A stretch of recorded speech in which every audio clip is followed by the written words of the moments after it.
एक समय की बात है। ऊंची ऊंची पहाड़ियों और कलकल करती जलधाराओं के बीच बसे एक छोटे से गांव में कोजी नाम का एक युवक रहता था। कोजी अपने बेचैन दिमाग के लिए जाने जाते थे, जो हमेशा अतीत और भविष्य के बारे में विचारों और चिंताओं से घिरा रहता था। अपने सर्वोत्तम प्रयासों के बावजूद उन्हें वर्तमान क्षण में शांति पाना चुनौतीपूर्ण लगा। कृपया पूरा वीडियो देखें और हमारे चैनल को सब्सक्राइब करना न भूलें।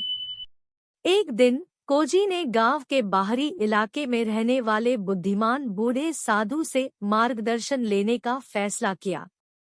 मास्टर होशिनो नाम का भिक्षु अपनी शांति और मन की प्रकृति की गहन समझ के लिए प्रसिद्ध था।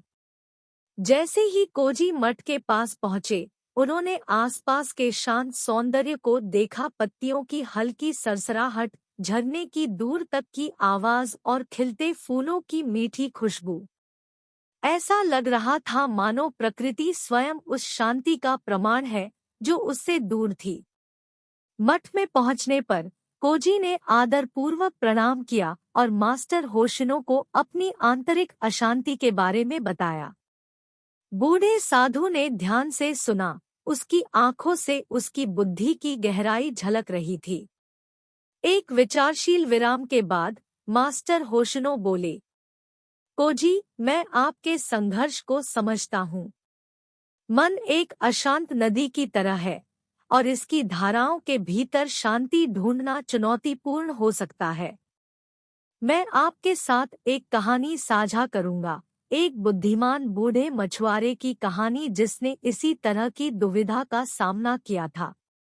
मास्टर होशिनो ने कहानी शुरू की। एक बार एक दूर देश में हिरोशी नाम का एक मछुआरा रहता था। वह अपने असाधारण कौशल और गहरे पानी में सबसे मायावी मछली पकड़ने की क्षमता के लिए जाना जाता था। एक दिन हिरोशी अपनी छोटी नाव में खुले समुद्र की ओर निकला, भरपूर कैच लेने के लिए दृढ़ संकल्पित। जैसे जैसे वह किनारे से आगे बढ़ता गया, लहरें और अधिक उग्र हो गई और हवाएं जोर से चिल्लाने लगी। हिरोशी की नाव इधर-उधर हो गई और उसे नियंत्रण बनाए रखने के लिए संघर्ष करना पड़ा। अफरातफरी के बीच उन्होंने देखा कि सतह के नीचे मछलियों का एक झुंड बड़ी खूबसूरती से तैर रहा है। उस पल में हिरोशी को कुछ गहरा एहसास हुआ। जबकि समुद्र की सतह अव्यवस्थित और अप्रत्याशित थी, नीचे की गहराई शांत और अबाधित थी। इस रहस्योद्घाटन से प्रेरित होकर उन्होंने पानी में गोता लगाने का फैसला किया। जैसे ही हिरोशी नीचे आया, सतह का शोर और अराजकता दूर हो गई, उसकी जगह शांत शांति ने ले ली। मछली ऊपर की अशांति से अप्रभावित होकर एक समकालिक नृत्य में चलती रही। लहरों के नीचे उस शांत दुनिया में हिरोशी को वह शांति मिली जिसकी उसे तलाश थी। जब वह पुनर्जीवित हुआ तो हिरोशी अपने साथ गहरे ज्ञान को ले गया। उन्होंने समझा कि समुद्र की तरह मन सतह पर अशांत हो सकता है, लेकिन नीचे शांति और स्पष्टता का एक विशाल क्षेत्र छिपा है। कोजी, हिरोशी की तरह आप अपने भीतर गहराई से गोता लगाकर अपने मन को शांत कर सकते हैं। अपनी चेतना की गहराइयों का अन्वेषण करें और आप उस शांति की खोज कर सकते हैं जो हमेशा वहां रही है, गले लगाए जाने की प्रतीक्षा में। इन शब्दों के साथ मास्टर होशिनो ने कोजी को अपना ज्ञान प्रदान किया। कहानी से प्रेरित होकर वह युवक अपने विचारों के तूफान के बीच शांति खोजने के लिए दृढ़ संकल्पित होकर अपने भीतर एक यात्रा पर निकल पड़ा। और इसलिए आत्मनिरीक्षण के शांत क्षणों में कोजी ने उस शांत गहराइयों की खोज करना शुरू कर दिया जो हमेशा उसके अपने अस्तित्व में रहती थी।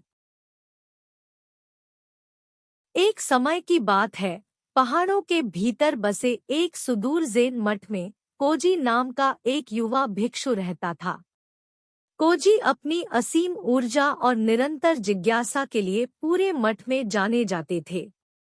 उसका दिमाग एक जंगली घोड़े की तरह था जो हमेशा एक विचार से दूसरे विचार की ओर दौड़ता रहता था। उसे कभी शांति नहीं मिलती थी।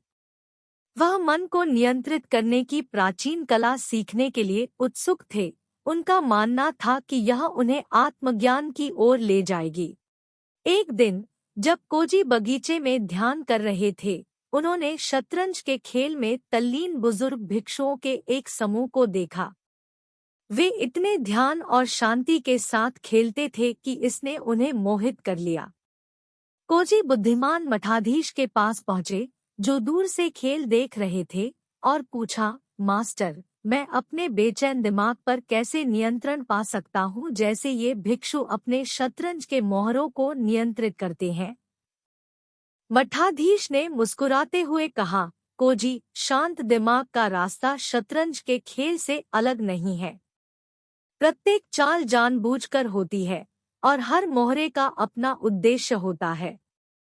लेकिन याद रखें मेरे बच्चे, सच्चा नियंत्रण आपके दिमाग की प्रकृति को समझने से आता है और इसे दबाने की कोशिश नहीं की जा रही है। उत्सुक होकर कोजी ने शतरंज की दुनिया में उतरने का फैसला किया। उन्होंने पुराने भिक्षुओं में से एक मास्टर जिन से उन्हें सिखाने के लिए कहा। मास्टर जिन के मार्गदर्शन में कोजी ने शतरंज की बिसात के नीचे मौजूद नियमों, रणनीतियों और गहरे दर्शन को सीखा।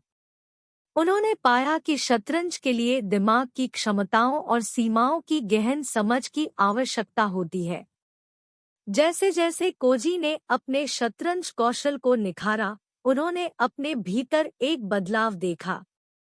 उन्होंने पाया कि खेल के लिए व्याकुलता से मुक्त, शांत दिमाग की आवश्यकता होती है।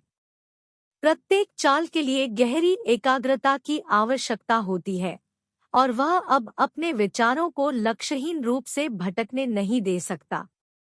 यह ऐसा था मानो शतरंज की बिसात एक दर्पण बन गई हो, जो उसके मन की उथल-पुथल को प्रतिबिंबित कर रही हो और उसे शांति की ओर ले जा रही हो।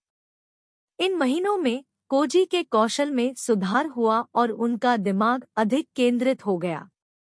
बोर्ड पर टुकड़ों के बीच लगातार लड़ाई ने उस आंतरिक संघर्ष को प्रतिबिंबित किया जिसका वह वर्षों से सामना कर रहा था। कोजी को एहसास हुआ कि उनके दिमाग को नियंत्रित करने की कुंजी उनके विचारों और भावनाओं को बिना निर्णय के स्वीकार करना था, जैसे उन्होंने खेल में प्रत्येक चाल को स्वीकार किया था। यह दमन के बारे में नहीं बल्कि स्वीकृति के बारे में था। एक शाम जब कोजी ने मास्टर जिन के साथ एक विशेष रूप से चुनौतीपूर्ण खेल खेला, तो उन्हें एक अभूतपूर्व शांति का एहसास हुआ। उसका मन, जो कभी तूफानी समुद्र की तरह अशांत था, अब एक शांत झील बन गया था। उसने मास्टर जिन की चालों का सहजता से अनुमान लगाते हुए सटीकता के साथ अपने शतरंज के मोहरों को घुमाया। एक सुंदर चेकमेट के साथ कोजी ने गेम जीत लिया और उपलब्धि की गहरी भावना उसके मन में छा गई। जैसे जैसे कोजी ने शतरंज खेलना और ध्यान करना जारी रखा, उन्हें एहसास हुआ कि खेल से मिले सबक शतरंज की बिसात से आगे निकल जाते हैं। उसके मन को नियंत्रित करने की क्षमता उसके विचारों और भावनाओं को अपनाने, उनकी अनित्यता को समझने और उनसे चिपके बिना उन्हें गुजर जाने देने से आई। समय के साथ कोजी की शतरंज में महारत बढ़ती गई और इसी तरह अपने दिमाग पर भी उनकी महारत बढ़ी। नियंत्रण के लिए निरंतर संघर्ष एक सामंजस्यपूर्ण नृत्य में बदल गया। उन्होंने सीखा कि शतरंज के मोहरों की तरह विचार भी चेतना के क्षणिक पहलू मात्र थे। एक दिन जब कोजी मठ के बगीचे में प्राचीन चेरी के पेड़ के नीचे ध्यान में बैठे थे, मठाधीश उनके पास आए। शांत मुस्कान के साथ मठाधीश ने कहा, कोजी, आपने अपने मन को नियंत्रित करने की कला सीख ली है। लेकिन याद रखें, यह एक सतत यात्रा है, शतरंज के खेल की तरह जो वास्तव में कभी खत्म नहीं होती है। खेलते रहें और ध्यान करते रहें, क्योंकि इसमें संतुलन, तुम्हें युगों का ज्ञान मिलेगा। नए ज्ञान और शांत दिल के साथ कोजी ने अपना अभ्यास जारी रखा, अपने दिमाग के खिलाफ लड़ाई के रूप में नहीं, बल्कि प्रत्येक विचार और भावना के साथ एक सुंदर और जटिल शतरंज के खेल के रूप में। उन्होंने जो सबक सीखा, उससे उन्हें स्पष्टता और आंतरिक शांति से भरा जीवन जीने की अनुमति मिली, और उन्होंने अपना ज्ञान उन लोगों के साथ साझा किया जो अपने दिमाग को नियंत्रित करना चाहते थे और आत्मज्ञान का मार्ग खोजना चाहते थे। यह ज़ेन कहानी इस गहन विचार को दर्शाती है कि मन को नियंत्रित करना दमन या प्रतिरोध के बारे में नहीं है, बल्कि समझ और स्वीकृति के बारे में है, एक कुशल शतरंज खिलाड़ी की तरह जो बोर्ड पर होने वाली गतिविधियों को स्वीकार करता है और उनके साथ काम करता है।